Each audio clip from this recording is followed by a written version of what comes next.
Welcome to my channel. கோடை மழை. சாந்தாதத் எழுதின கோடை மழை என்ற பாடத்தை பார்க்கலாம். இது ஒரு சிறுகதை. விழிகளை அகல விரித்து எவ்வித இலக்குமின்றி இப்படியும் அப்படியுமாய் பார்வையை சுழற்றி கொண்டிருந்த குழந்தை மீண்டும் சினுங்க ஆரம்பித்தது. இப்படித்தான் விட்டு விட்டு அழுது கொண்டிருக்கிறது. அரை மணிக்கும் மேலாய். பசியா காய்ச்சல் அசதியா தெரியவில்லை. அவஸ்தைப்படும் குழந்தையை நினைத்து அவஸ்தைப்பட்டு கொண்டிருந்தார் ஆறுமுகம். குழந்தைக்கு 2 விழுங்கு டீ தண்ணி புகட்டி தானும் குடித்தால் வறண்ட தொண்டைக்கு இதமாக இருக்கும். டீ விற்கும் பையனை உள்ளே விட மாட்டார்கள். வெளியே சென்று குடித்துவிட்டு வரவும் துணிவில்லாமல் இருந்தது. இடம் பறிப்போய்விடும் எனும் பயம். போட்டு செல்லும் மேல் துண்டை தள்ளிவிட்டு அடாவடித்தனமாய் ஆக்கிரமித்து கொள்ளும் பொறுமை பறிப்போயிருந்த ஜனம். விடிந்தும் விடியாததுமாய் பரபரத்து ஓடி வந்தும் பயனில்லை. கூட்டம் சேர்வதற்கு முன் வந்துவிட வேண்டுமெனும் தவிப்பு அடுத்தவர்களுக்கும் இருக்காதா என்ன என்று எண்ணியபடி குழந்தையை தோளில் சாய்த்து சமாதானப்படுத்த முயன்றார். வரிசையின் அசைவு ஆமை வேகத்தில் அலுப்பு கூடியது. போய்விடலாமா என்ற எரிச்சல் கூட. கை மருந்துக்கு கட்டுப்படாத 2 நாள் காய்ச்சல்.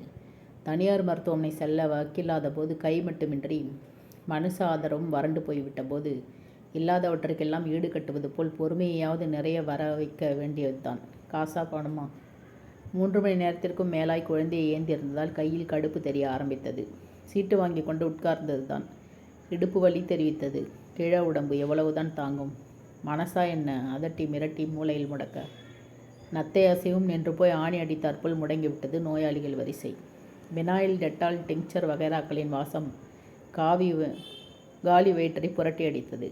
கைவலி வேறு. கொஞ்ச நேரம் குழந்தையை யாராவது வாங்கி வைத்து கொண்டால் ஆசுவாசமாக இருக்கும். சீக்காளி குழந்தையை அவன் சிந்துவான். மூடிய கதவு. முன்வரிசையில் துவக்க முனையை பரிதவிப்புடன் எட்டி பார்த்தார். திடீரென அழுகை குரல் கேட்க என்ன ஏது என்று அனைவரும் கவனமாய் சுற்றுமுற்றும் பார்த்து கொண்டிருந்த போது ஒற்றை குரல் அழுகை பல்குரல் ஓலமாகியது. சற்றே தொலைவில் கும்பல். பாவம் 30 வயசு கூட இருக்காது. இன்னும் எவ்வளவு இருக்கு? அதுக்குள்ளே பாழாய்ப்போன அவனுக்கு அவசரம் பார். நீ வேற, இது தானா தேடிட்ட சாவாம். அடப்பாவமே, ஆண்டவன் கொடுத்த உசிறு. இவனுக்கு என்ன அதிகாரம் இருக்கு? சரியான கோழை பசங்க. போகிறவன் பொசுக்குன்னு போயிடுறான். இருக்கிறவன் ஆயுசுக்கும் இல்லை அல்லாடனும். அல்லாடி கொண்டு தான் இருக்கிறார் ஆறுமுகம். 6 மாத அல்லாட்டம். பச்சை மண்ணுடனான அவதி. உனக்கு நான், எனக்கு நீ என்றாகிவிட்ட நாதியற்ற அவஸ்தை. தகப்பனையும் பிள்ளையும் பாதுகாக்க வேண்டிய இடைவாரிசு இருவரையும் நட்டாத்தில் விட்டு தன் வழியே சென்று விட்டான். வியாதி இல்லை, வெக்க இல்லை. விஷத்தை விழுங்கி அரை நாள் மட்டுமே அவஸ்தைப்பட்டு போய் சேர்ந்து விட்டான். 4 நாள் காய்ச்சலில் கட்டியவள் கண் மூடிய பின் வாழ பிடிக்கவில்லையாம். பெத்தவங்க இல்லாத குழந்தையாகிவிட்டது என்னும் ஓயாத புலம்பல் தவிர பிள்ளையை பிரிந்த துயரம் துளியும் இல்லை. அவரிடம் அந்த அளவுக்கு நெஞ்செங்கும் வெறுப்பு மண்டியிருந்தது. நெஞ்சுக்கூட்டில் நெருப்பு வைக்க வேண்டியவன் இப்படி தவிக்க விட்டு போய்விட்டானே என்றும் ஆறா கோபம். பாசத்தை பாசி போல் மூடிவிட்டிருந்தது. அதோ இதோ என நுனி மூச்சை பிடித்து வைத்திருக்கும் அப்பனை நினைக்காவிடனும் பிஞ்சு பிள்ளை கூட மனதில் வராமல் அப்படி என்ன அதிசய அன்பு பொண்டாட்டி மீது. மானம் பொய்ப்பது தொடர்கதையாகிவிட ஊர் உறவு உடைமைகளை துறந்து பஞ்சம் பிழைக்க பட்டணம் வந்து பிழைப்புக்கு ஏதோ ஒரு வழி தேடிக்கொண்டு திடமாய் வைராக்கியமாய் தான் வாழவில்லையா இத்தனை காலமாய்? வந்த இடத்தில் 40 ஆண்டுக்கும் மேலாய் நிழலாய் இருந்தவள் பூமியில் தன் கணக்கை முடித்து கொண்ட பின் அவர் சிதையில் விழவில்லை. மகனுக்காக வாழ்ந்தார். ஒற்றை ஆளாய் வளர்த்து ஆளாக்கி ஒரு கடினமான வேலையில் அமர்த்தி குடும்பஸ்தனாக்கி நகரு பெருசு வைகுண்ட வாசல் திறக்கிறாப்புல ஒரு வழியாக கதவு திறந்துட்டது. நீ என்னடானா எந்த கோட்டையை பிடிக்கலாம்ங்கிறாப்புல. நட முக்கிய முனைகி குழந்தை தூங்கிவிட்டு இருந்தது. அவ்வளவு நேரம் காத்திருக்கும் தள்ளாமையும் மன உளைச்சலுமாய் அவருக்கு உடம்பு வேர்த்து சில்லிட்டு இருந்தது. உள்ளிருந்து வெளியே வந்தால் ஒரு பெண். தாயின் தோளில் கோழி குஞ்சாய் ஒரு பிஞ்சு ஒடுங்கி இருக்க அவள் கை அதை சுற்றி படர்ந்திருந்தது. பார்க்கவும் நினைக்கவும் மிகவும் பாந்தமாக இருந்தது. நெடுமூச்சு தவிர வேறு எதுவும் இல்லை குழந்தை மீதான தன் கையை அழுத்தி இருத்தி கொண்டார். இந்த அரவணைப்பு இதற்கு இன்னும் எத்தனை நாட்களுக்கு? தனக்கு பிறகு பிள்ளையை பரிசோதித்த டாக்டர் நெஞ்சில் சளி கட்டி இருப்பதால் காய்ச்சல், பயப்பட தேவையில்லை, பக்குவமாய் பார்த்து கொண்டால் 2 தினங்களில் தணிந்துவிடும் என மருந்து எழுதி கொடுத்தார். உங்கள் கை இப்படி நடுங்குது பெரியவரே, வீட்டில் வேற யாரும் இல்லையா?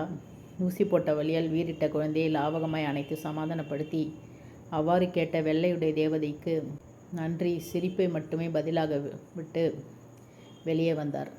தவித்த தொண்டையை தேநீரால் ஆசுவாசப்படுத்தி கொண்டு வழக்கமாய் வாங்கும் மருந்து கடை நோக்கி பயணப்பட்டார். வாங்கையா, உட்காருங்க. பிள்ளைக்கு உடம்பு சரியில்லையா? இப்படி கொடுங்க. கைச்சுமை மட்டும் இடம் மாறியது. 3 நாளாக சிரமப்படுது பாவம். டாக்டர் ஊசி போட்டு மருந்து எழுதி கொடுத்திருக்கார். சரியாயிடும். இப்போ உன்கிட்ட மருந்து வாங்க மட்டும் வரல பாபு. சீட்டை நீட்டியபடி அமைதியாய் சொன்னவரை யோசனையுடன் பார்த்தான் பாபு. ரொம்ப நாளாகவே சொல்லிக்கிட்டே இருக்கேன், இப்போ எனக்கும் சரியாய்த்தான் படுறது. இதுக்காக இன்னும் நிறைய நாள் உசிரோடு இருக்கணும்னு எனக்கும் ஆசைதான். நெஞ்சில் உரம் இருந்தாலும் உடம்பு கேட்கணுமே. சாவோட மல்லுக்கு நிற்கிற வயசா?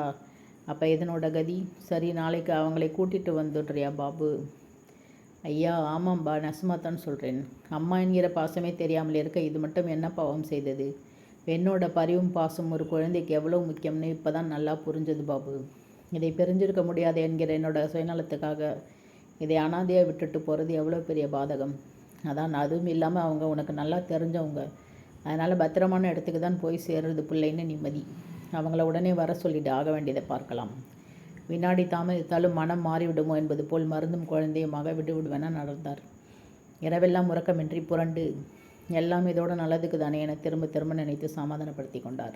மறுநாள் பாபுவுடன் வந்து அவர்களை பார்த்தபோது பிள்ளை பாக்கியம், ஏக்கம், தவிப்பு, எதிர்பார்ப்பு அத்தனையும் அம்முகங்களில் உணர்ந்தபோது பிள்ளையின் பாதுகாப்பு குறித்த நம்பிக்கை வலுத்தது. நெடுநாள் தயக்கத்துக்கு பின்னான தன் முடிவு குறித்து இனி இரண்டாவது கருத்துக்கு இடமில்லை என்ற அளவில் உறுதி கூடியது. அந்நேரத்திற்கு நெருடல் எல்லாம் பிள்ளையை பெரிந்தெடுக்க இருக்க வேண்டுமே என்னும் உதரத்தை உரைய வைக்கும் உறுத்தல் மட்டுமே. விழிநீரை பிடிவாதமாய் வந்த வழி அனுப்பி வைத்தார். உங்களுக்கு கவலையே வேணாம் ஐயா, இப்படி சொல்கிறது கூட சரியில்லை தான். நல்லா பார்த்துக்கிறோம்னு பெற்றவங்க யாராவது உறுதிமொழி அளிக்கிறார்களா என்ன? ஐயா என அழைக்கப்பட இருப்பவன் ஓரிரு கணம் போல் தயங்கி பிறகு தொடர்ந்தான். ஐயா, ரொம்ப பெரிய மனசோடு எங்கள் வாழ்க்கைக்கு ஒரு நம்பிக்கை கொடுத்துருக்கிறீங்க. நன்றி சொல்கிறதுக்கு பதிலாக உங்களிடமே இன்னொரு உதவி கேட்கிறோம். குழந்தையை பிரிந்து சிரமப்படாமல் நீங்களும் எங்களோடு வந்துடுங்கய்யா. எங்கள் 3 பேருக்குமே ஒரு பெரிய துணையாக பலமாக இருக்கும். நீங்கள் எதுக்கும் தயங்காதீங்க. நாம் ஒருத்தருக்கு ஒருத்தர் முடிந்த அளவில் உதவியாக இருப்போம். சரின்னு சொல்லுங்க ஐயா. இறைஞ்சும் தன்மையில் கேட்கப்பட அதிர்ந்து போனார் ஆறுமுகம்.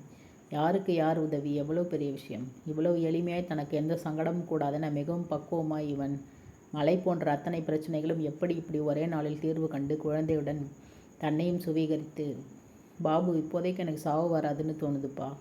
கண்ணீரை இப்போது சுதந்திரமாய் வெளியனுப்பியபடி கை கூப்பினார் முதியவர்.